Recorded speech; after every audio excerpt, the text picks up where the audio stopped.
guys, Ron Purvis, Kentucky Fried Gamers. In this video we're going to be talking about crafting materials. I'm going to kind of go over what I use to craft and where I get my stuff from. We're going to start out with the easiest one here you can use is just basic cardboard. You can use game boxes, cereal boxes.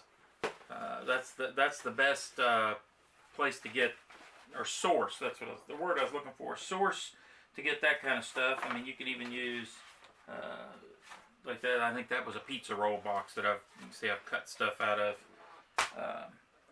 Also just basic corrugated cardboard. This come off a box that I had. Corrugated cardboard is the kind that's got the little ridges inside that you can see the ridges on the outside.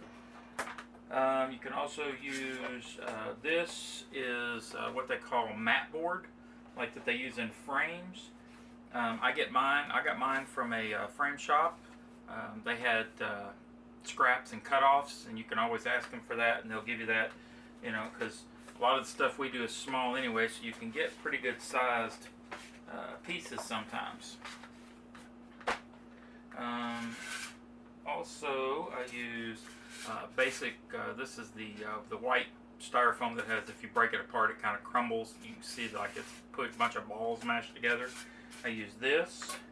Other types of, use foam core board. This is a piece of white. Now this is actually some of the better stuff. This is a cut off from a frame shop too.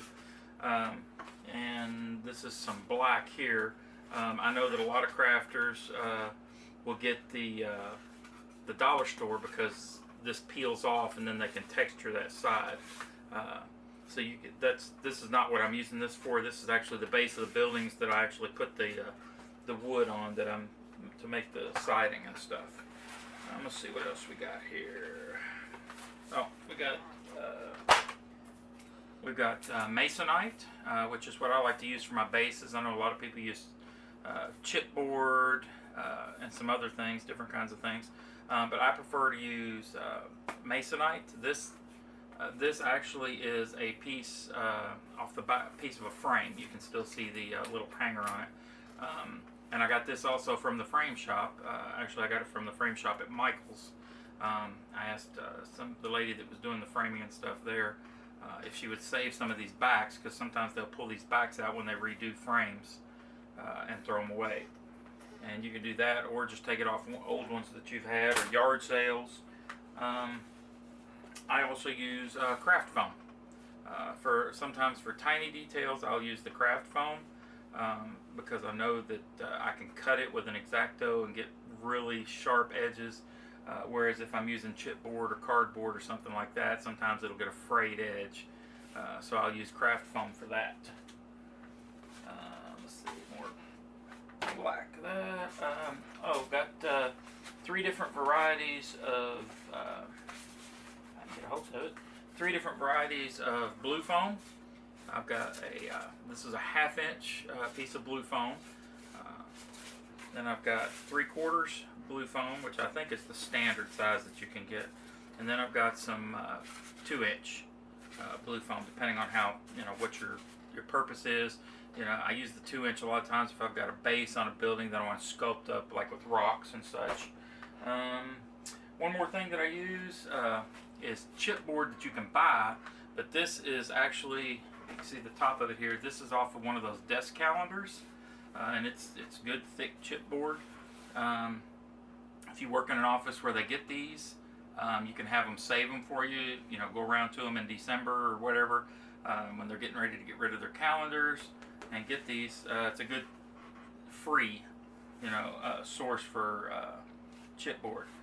I try to be as cost effective as possible on the materials that I use. I mean, I do buy some stuff, but it's very rare that I'll go out and spend any large amounts of money on supplies for my crafting. A lot of times I'm on the down low, trying to get keep my budget low.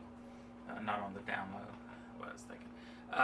But trying to keep my budget down so that it, you know, I can use the money that I do spend on my hobby for models and paints and books and such.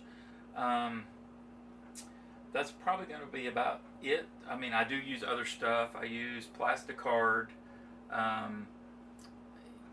that I can, that's the stuff that I actually buy unless I go to Dollar Tree and look for folders, those plastic folders, and I'll cut those apart if I need, good stiff piece of plastic.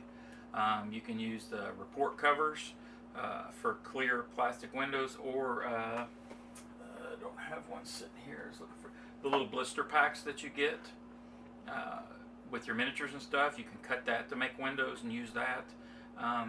I'll probably add materials and different things as I go, as I'm crafting and stuff like that. But those are just the basic materials that I use for the basic structures of the buildings and terrain, ruins, walls, whatever you're doing. So that'll about cover it for this episode. Next up, I'll probably be covering the tools that I go over, and we'll go over those on the next video. Thanks for watching. Remember to subscribe to the channel if you like it. Click that little bell icon so that you'll get notified when I upload new videos. Alright, take care.